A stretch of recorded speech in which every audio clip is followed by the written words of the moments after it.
नमस्कार, मैं धनंजय कुमार द नागरिक में आपका स्वागत है। सुबह के कार्यक्रम में 9 बजे मंगलवार को हम होते हैं प्रोफेसर जगदीश्वर चतुर्वेदी सर के साथ। सर प्रणाम आपको। और जगदीश्वर सर को आप जानते हैं कि कलकत्ता नमस्कार। यूनिवर्सिटी के हेड ऑफ द डिपार्टमेंट रहे। 80 से ज्यादा किताबें लिखी हैं। उसमें तमाम विधाओं पे है, चाहे आलोचना हो, चाहे वो मीडिया हो, साहित्यिक किताबें हों, तमाम लिखी है उन्होंने। और हम लोग बात कर रहे हैं प्रेमचंद पर। पिछले एपिसोड में हमने प्रेमचंद पे बात की थी। हिंदी साहित्य के इतिहास में प्रेमचंद कहाँ है, और आज भी प्रेमचंद पे बात करेंगे। सर, आपका स्वागत है। आज हम बातचीत करेंगे प्रेमचंद ने साहित्य की अवधारणा क्या दी है। आमतौर पर हम लोग ये मानते हैं कि जो कुछ लिखा जा रहा है वो सब साहित्य है। कहानी, कविता, उपन्यास, जो कुछ भी लिखा जा रहा है वो सब साहित्य है। प्रेमचंद इस धारणा को क्वेश्चन करते हैं। संदर्भ यह है कि 1936 में लखनऊ में प्रगतिशील लेखकों का पहला सम्मेलन हुआ। इस सम्मेलन की बैकग्राउंड में मैं नहीं जा रहा हूं, लेकिन प्रेमचंद ने इसकी अध्यक्षता की।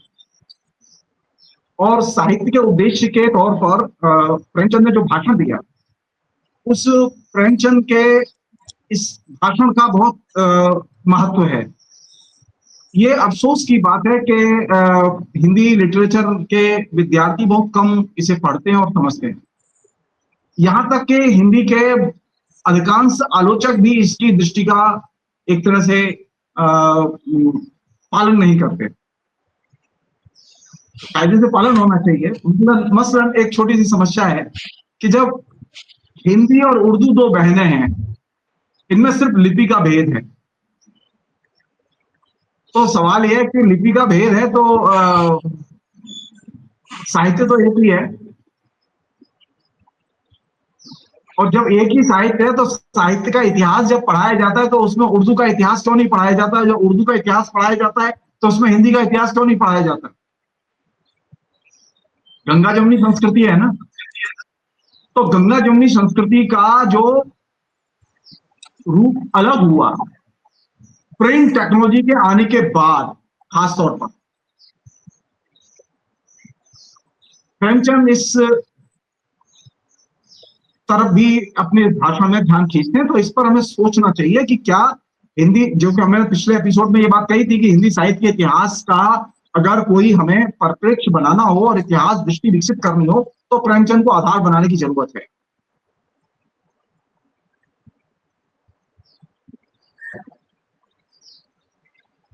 दोनों भाषाओं का एक स्वतंत्र रूप है, प्रेमचंद इसे मानते हैं। लेकिन वो एक बहुत महत्वपूर्ण बात कहते हैं। ये जो हिंदू उर्दू में दो अलग अलग भाषाओं में जो साहित्य लिखा गया, वो कहते हैं इनका दोनों भाषाओं के साहित्य का मुख्य लक्ष्य है भाषा का निर्माण करना, असर डालना। ये लक्ष्य नहीं है। हम लोग क्या करते हैं कि जो कबीर का प्रभाव क्या है, तुलसी का प्रभाव क्या है, उसी तरह उर्दू के लेखकों में भी ये चीज है कि हमारे यहाँ के जो मध्यकाल के उर्दू के लेखक हैं, बड़े बड़े शायर हैं, इनका असर क्या है। प्रेमचंद कहते हैं कि उनका उद्देश्य विचार और भावों का असर डालना उद्देश्य नहीं है लेखकों का, बल्कि उनका उद्देश्य यह है कि दो अलग भाषाएं कैसे निर्मित की जाएं। भाषा के निर्माण के दृष्टिकोण से पुराने साहित्य के पूरे जखीरे को देखा जाना चाहिए कि किस तरह से भाषा का निर्माण किया गया। इसी में वे आगे एक बहुत महत्वपूर्ण सवाल उठाते हैं, वो ये कि भाषा क्या है। वो कहते हैं भाषा जो है वो साधन है, वो लक्ष्य नहीं है। हम लोग अपनी अभिव्यक्ति के लिए भाषा का इस्तेमाल करते हैं, लेकिन भाषा हमारा लक्ष्य नहीं है। अब में से ज्यादातर लोग ये चूक करते हैं, हम भाषा को ही प्रधान मान बैठते हैं और बाकी चीजों को गौड़ मानते हैं। प्रेमचंद इसकी तीखी आलोचना करते हैं। वो ये कि हमें साध्य नहीं बनाना चाहिए भाषा को। ये जो आंदोलन चलता रहता है ना बीच बीच में, जब हिंदी दिवस आता है तो हिंदी को प्रतिष्ठित करने का, उन लोगों को ये बात खासतौर पर समझनी चाहिए। उसमें प्रगतिशील और गैर प्रगतिशील दोनों ही किस्म के लेखक शामिल हैं, विद्यार्थी शामिल हैं, कि भाषा जो है वो साधन है, साध्य नहीं है।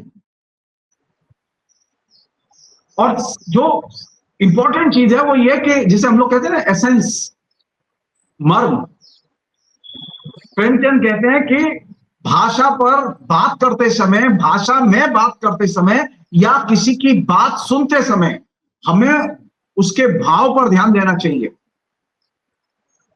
हम लोग क्या करते हैं, शब्दों में उलझ जाते हैं, भाव को भूल जाते हैं।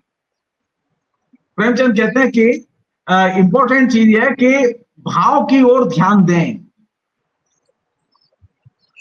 भाव क्या है और भाव के साथ में किस तरह का उद्देश्य जुड़ा हुआ है। अब देखिए, हिंदी राहुल गांधी भी बोलते हैं और हिंदी नरेंद्र मोदी भी बोलते हैं और मोहन भागवत भी बोलते हैं, लेकिन भाव और उद्देश्य अलग अलग है। भाषा एक ही है, डेमोक्रेसी एक ही है, लेकिन इन तीनों के डेमोक्रेसी के भाव और उद्देश्य अलग अलग है। भाषा अगर देखेंगे तो स्क्रिप्ट के तौर पर, लैंग्वेज के तौर पर कोई बहुत बड़ा मेजर फर्क नहीं मिलेगा राहुल गांधी के और नरेंद्र मोदी के भाषा में। वो भी वैसी भाषा बोल सकते हैं, ये भी वैसी भाषा बोलते हैं।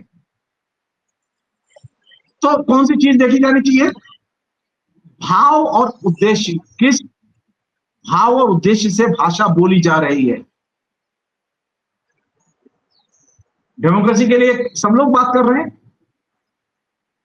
कैसे फर्क करेंगे, भाव और उद्देश्य के आधार पर कि उसका एसेंस क्या है, वो क्या चाहता है, लक्ष्य क्या है। तो भाषा पर विचार करते समय भाव और उद्देश्य, जिसे हम लोग एक सामान्य तौर पर ये कह सकते हैं कि इंटेंशन, मंशा। हमारे यहाँ दो राजनेता हैं, नरेंद्र मोदी और राहुल गांधी। दोनों की इंटेंशन जब वो डेमोक्रेसी की बात करते हो तो अलग अलग होती है, यूथ के बारे में बात करते हैं तो अलग अलग होती है, क्योंकि ये करंट इशू है। साहित्य का कोई भी रूप, भाषा का कोई भी रूप विवेचित करते समय जो समसामयिक यथार्थ है, समसामयिक आइडियोलॉजिकल स्ट्रगल है, उन्हें कायदे से ध्यान में रखा जाना चाहिए। प्रेमचंद इस बात को बहुत अच्छी तरह से केंद्र में रखते हैं कि जो कंटेम्पररी जो आइडियोलॉजिकल स्ट्रगल है वे उन्हें केंद्र में रखते हैं। इसलिए जब हम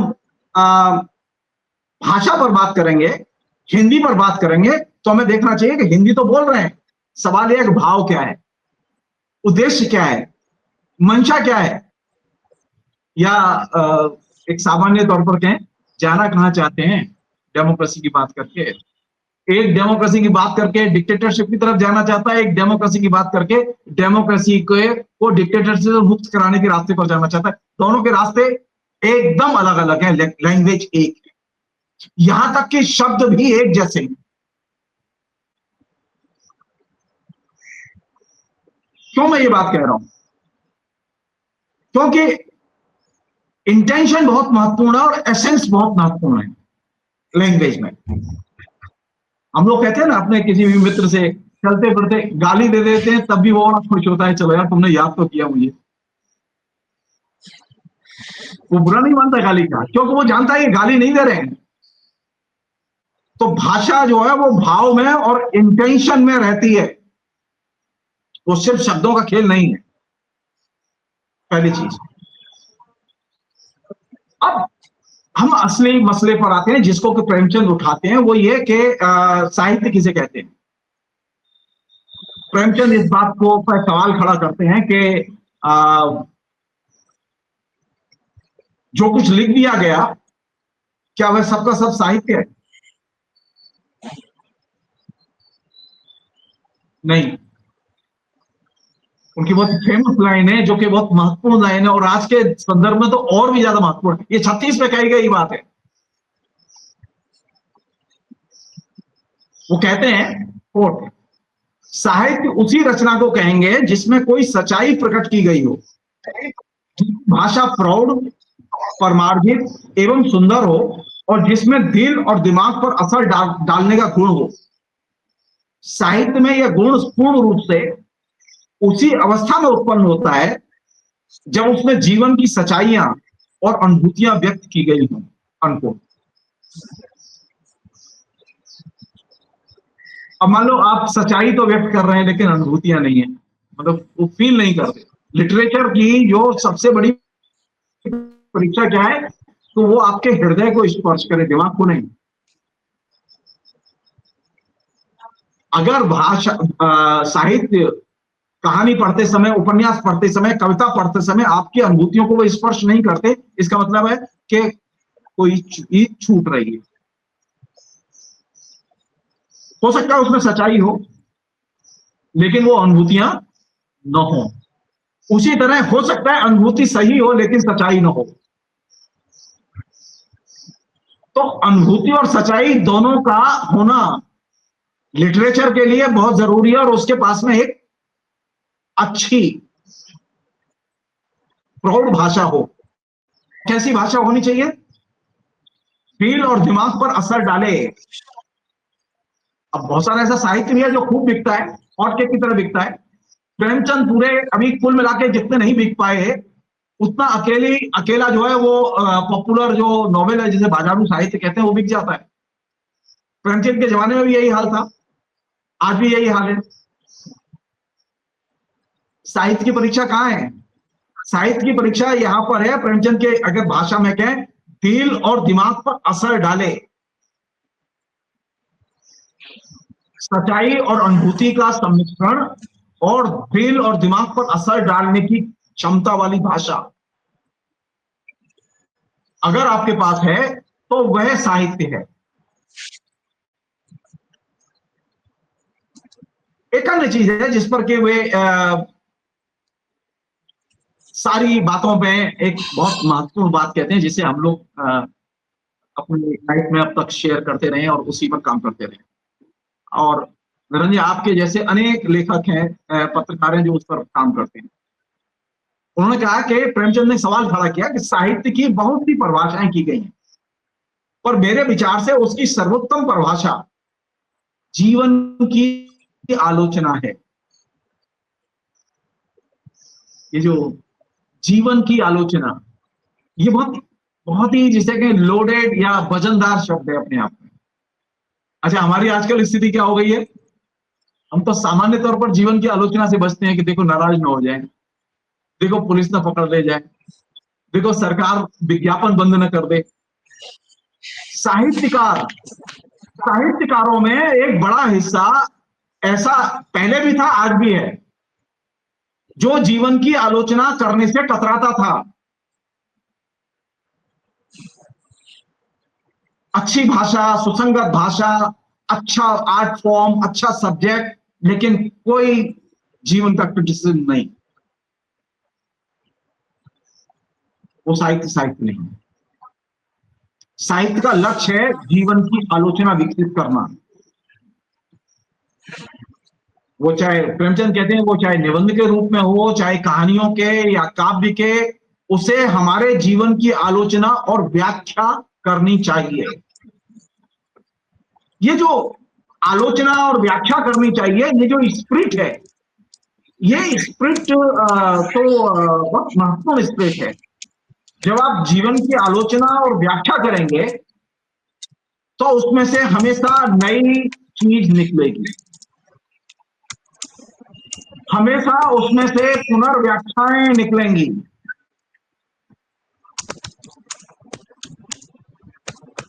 पांच 500 साल पहले तुलसीदास रामायण लिख गए। रामायण वही है, लेकिन रामायण का पाठ और उसकी व्याख्याएं जितनी बार पाठ किया जाएगा उसकी व्याख्याएं बदलेंगी। हर देश अपने हिसाब से, हर प्रांत अपने हिसाब से, हर नेशनलिटी अपने हिसाब से उसकी व्याख्याएं बदल सकती है। क्यों? क्योंकि साहित्य का काम ही यही है, व्याख्या और पुनर्व्याख्या। और आलोचना और व्याख्या के क्रम में जो चीज हाथ आती है वो ये नया नया अर्थ। इसलिए आलोचना बहुत जरूरी है और व्याख्या भी बहुत जरूरी है।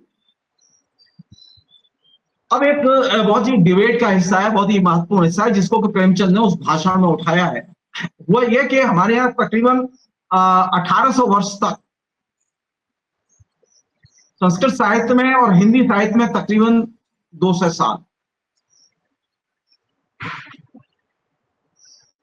श्रृंगार रस का वर्चस्व रहा है और श्रृंगार रस पर केंद्रित रचनाएं लिखी गई। संस्कृत साहित्य को श्रृंगार रस से भरा पड़ा है। हिंदी में क्या हुआ कि रीतकाल आया तो रीतकाल में रचनाएं लिखी गई, खासतौर पर 16वीं 17वीं 18वीं शताब्दी में श्रृंगार की रचनाएं ज्यादा लिखी गई। इसकी प्रेमचंद बहुत तीखी आलोचना करते हैं, उस पर थोड़ा सा क्रिटिकली देखने की जरूरत है। प्रेमचंद कहते हैं श्रृंगारिक मनोभाव मानव जीवन का एक अंग मात्र है और जिस साहित्य का अधिकांश इसी से संबंध रखता हो वह उस जाति और उस युग के लिए गर्व करने की वस्तु नहीं हो सकता और न उसकी सुरुचि का ही प्रमाण हो सकता है। एक हद तक ये बात प्रेमचंद की सही है,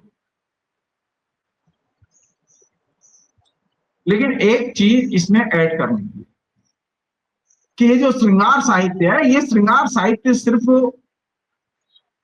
रुचि के या अभिरुचि के आधार पर या टेस्ट जिसे अंग्रेजी में कहते हैं उसके आधार पर नहीं देखा जाना चाहिए, बल्कि श्रृंगार साहित्य की एक बहुत बड़ी भूमिका रही है। वो ये कि ये सेक्युलर साहित्य है। जिन लोगों ने श्रृंगार रस को केंद्र में रख के रचनाएं लिखी वे उस दृष्टिकोण का निषेध करते थे जो कि रचना के केंद्र में, सृजन के केंद्र में, जो कि ईश्वर को ले आता था, धर्म को ले आता था। श्रृंगार के जो लेखक थे, संस्कृत साहित्य पूरा भरा पड़ा है इससे। अब आप सोचिए प्राचीन काल में, मध्यकाल में संस्कृत का लेखक धर्म को केंद्र में रख के रचनाएं नहीं लिख रहा। सब हिंदू हैं, सब हिंदू हैं, पक्के हिंदू हैं, लेकिन रचना का दृष्टिकोण एकदम सेक्युलर है क्योंकि वहां भगवान दाखिल नहीं होता उनकी रचना में, ईश्वर दाखिल नहीं होता, धर्म दाखिल नहीं होता। इसी अर्थ में हजारी प्रसाद द्विवेदी ने आलोचना लिखते समय श्रृंगार साहित्य को धर्मनिरपेक्ष साहित्य की संज्ञा दी थी। तो प्रेमचंद इस से ये पक्ष छूटा हुआ है जिसे कायदे से जोड़ के देखा जाना चाहिए कि वह जो मसलन जो कालिदास की रचना है उसे हम ऐसे खारिज नहीं कर सकते श्रृंगार की रचना कहकर, या पंडित जगन्नाथ कविराज के जो श्रृंगार रस पर लिखी गई रचना है उन्हें खारिज नहीं कर सकते। ये मेडिवल ये मुगलों के काल में लिखी गई रचना है, किसी राजा का असर नहीं है,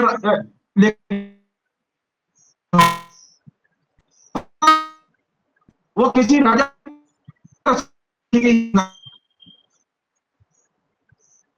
तो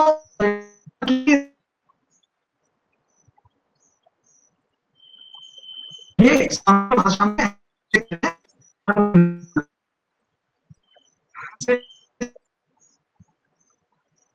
कर देंगे। बस श्रृंगार में कौन सी चीज थी जिसे हमने साहित्य से विदा कर दिया? आज वो कहाँ है श्रृंगार? वो सारा का सारा श्रृंगार कहाँ चला आया? विज्ञापन में चला आया, वो मास कल्चर के रूपों में चला आया।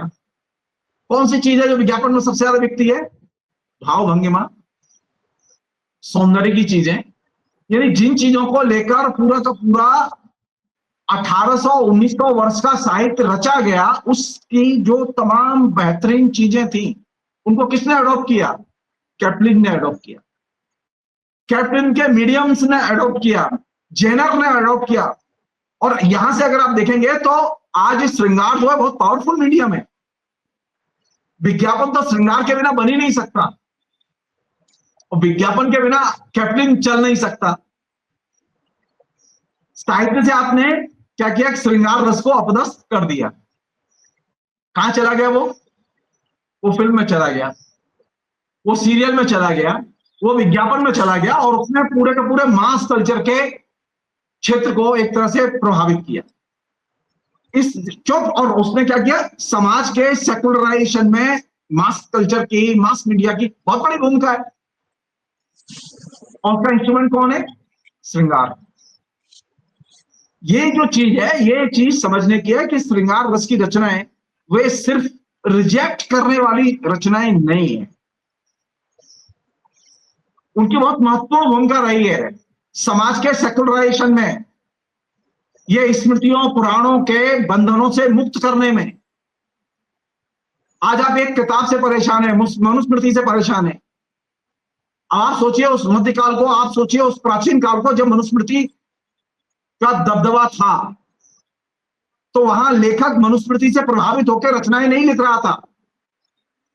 आरएसएस के लोग आज भारतीय ज्ञान परंपरा खोज रहे हैं ना साहित्य में, तो भारतीय ज्ञान परंपरा में तो हालत यह है कि वे किसी भी स्मृतिकार के दृष्टिकोण को लेखक मानते नहीं है। क्या करेंगे? आरएसएस के लोग मानेंगे? नहीं मानेंगे। क्यों? क्योंकि उनका जो साहित्य का मॉडल है वो ध्वस्त हो जाता है उससे। वो तो हर मॉडल को, हर चीज को स्मृतियों के आधार पर पुनर्परिभाषित कर रहे हैं और पाठ्यक्रम में ला रहे हैं। तो श्रृंगार रस के जो कवि थे, लेखक थे, वो चाहे कालिदास हो, माघ हो, भवभूति हो, पंडित जगन्नाथ कविराज तक, 18वीं शताब्दी तक, यहां से सोचिए आप, संस्कृत का इतना बड़ा लेखक, बड़ा आलोचक, क्रिएटिव राइटर, मुस्लिम लड़की से शादी की उसने, बनारस में रहता था, सनातनियों के घर में मुस्लिम लड़की से शादी की। ये बात मैं इसलिए कह रहा हूं कि सेकुलराइजेशन के ट्रेडिशन को निर्मित करने में बहुत बड़ी भूमिका रही है पुराने श्रृंगार साहित्य की। उसने आलोचना का एकदम सेकुलर ट्रेडिशन विकसित किया, जिसे हम लोग संस्कृत काव्यशास्त्र कहते हैं। संस्कृत काव्यशास्त्र पर धर्म का और स्मृतियों का कोई असर नहीं है, हिंदू धर्म की मान्यताओं का कोई असर नहीं है। हर लेखक के पास में अपनी स्वतंत्रता थी, लिखने की आजादी थी। किसके शासन में थे ये लोग? मुगलों के शासन में थे। ऐसे लोगों के शासन में थे जो हिंदू धर्म को नहीं मानते थे। और सबसे बड़ी चीज जहां से कि रस, और उसमें भी श्रृंगार रस आया, जिसे हम लोग भारत का नाट्य शास्त्र कहते हैं, वो तो सबसे मतलब जैसे क्लासिक सिद्धांत रचना है साहित्य की। आधार क्या है?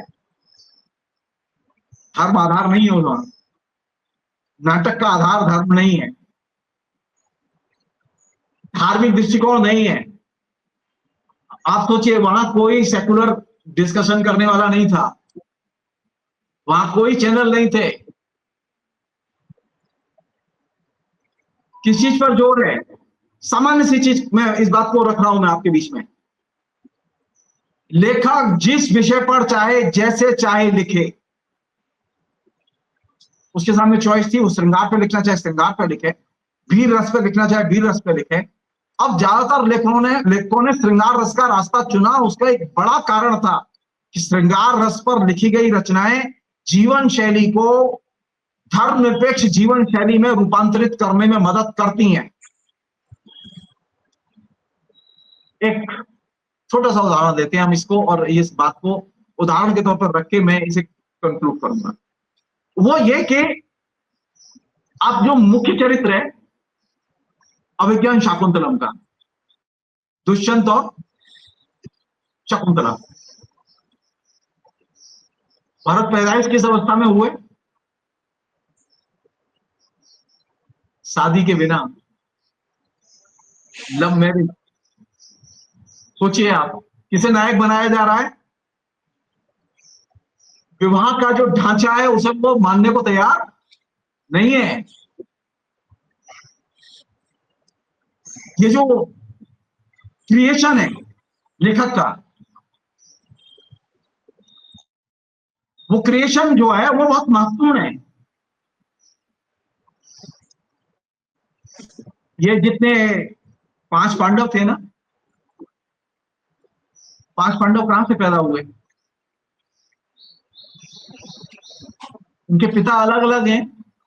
हर पांडव के 5 में से पिता के अलग अलग नाम है, एक नहीं है बाप।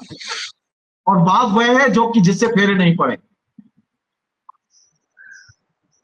सोचो, क्लासिकल रचना लिखी जा रही है, उस क्लासिकल रचना में लेखक जिस चीज पर जोर दे रहा है वो कौन सी चीज है? जो कि आपके सिस्टम के बाहर है, जिस सिस्टम की वकालत स्मृतियां कर रही थी, पुराण के लेखक कर रहे थे। महाकाव्य का लेखक उन नियमों को मानने के लिए तैयार नहीं है। और लेखक कौन है दोनों के?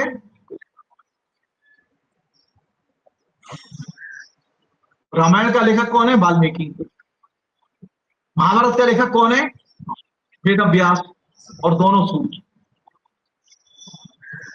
और आपकी मनुस्मृति और आपके बाकी जो ग्रंथ हैं स्मृतियों के, वे शूद्र को पढ़ने का अधिकार नहीं देते।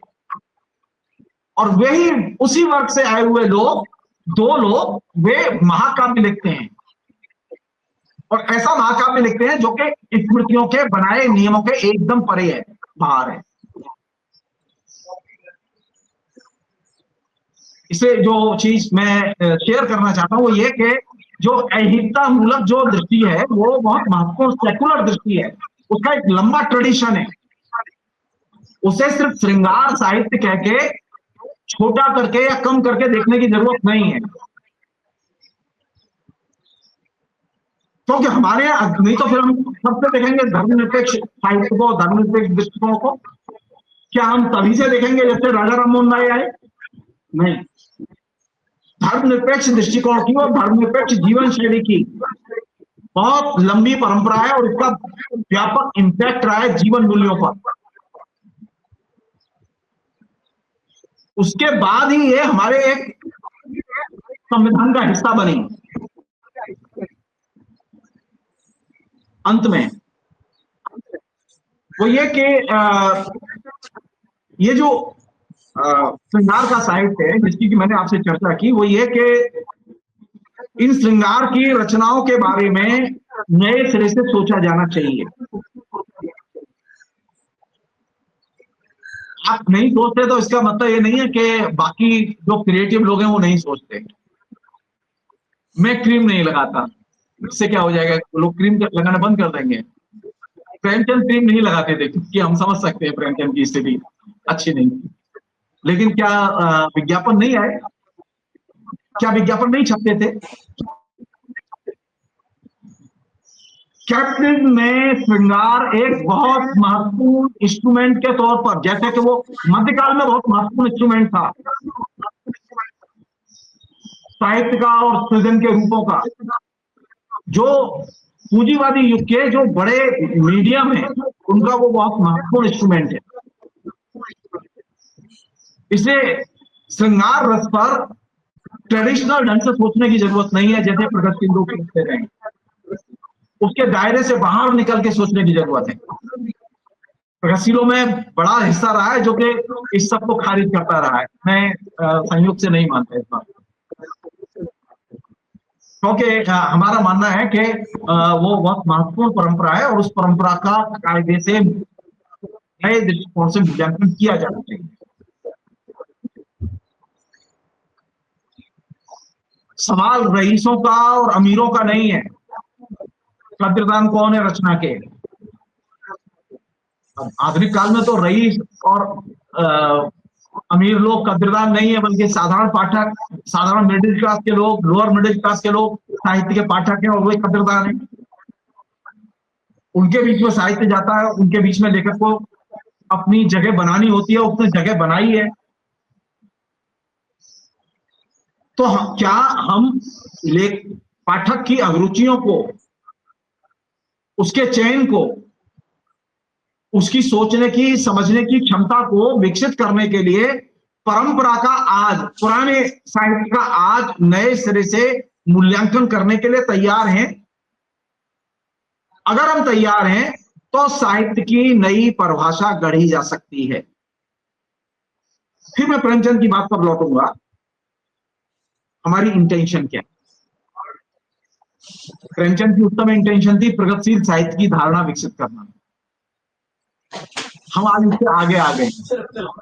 आज समस्या यह है कि साहित्य की धर्मनिरपेक्ष दृष्टि का विकास कैसे किया जाए, या ये कहें धर्मनिरपेक्ष साहित्य किसे कहते हैं। सिर्फ साहित्य की परिभाषा तक हम सीमित न रखें इसे। जब इसके आगे जाएंगे तो हमें एक सिरे से पूरी की पूरी परंपरा को नए सिरे से परिभाषित करना पड़ेगा, और उसमें ये श्रृंगार रस की जो विशेषता जिसका जिक्र मैंने किया, वह असल में सबसे पहले इसकी तरफ ध्यान गया हजारी प्रसाद द्विवेदी का। उन्होंने इसे ऐहिकता मूलक साहित्य की संज्ञा दी। संयोग की बात है कि उनके इस बात पर बाकी लोगों ने ध्यान नहीं दिया। जो लोग साहित्य के पाठक हैं, पढ़ना चाहते हैं, मैं उनके लिए सिर्फ सजेस्ट करूंगा कि हजारी प्रसाद द्विवेदी की एक किताब है मध्यकालीन बोध का स्वरूप, उसे वो पढ़ सकते हैं। उससे उन्हें इसके बारे में मदद मिल सकती है। फिलहाल इतना ही रखें। बहुत बहुत धन्यवाद सर। आज तो और गंभीर हो गया है, और हम जितना नीचे उतरेंगे और गंभीरता बढ़ेगी, और जीवन जो है गंभीरता की तरफ, तो श्रृंगार अपनी जगह है, और प्रेमचंद तो खास करके यथार्थ की ही बात करते थे। बहुत बहुत धन्यवाद सर आपका, और आप तमाम साथी जो देख रहे थे आपका भी आभार। मिलते हैं फिर।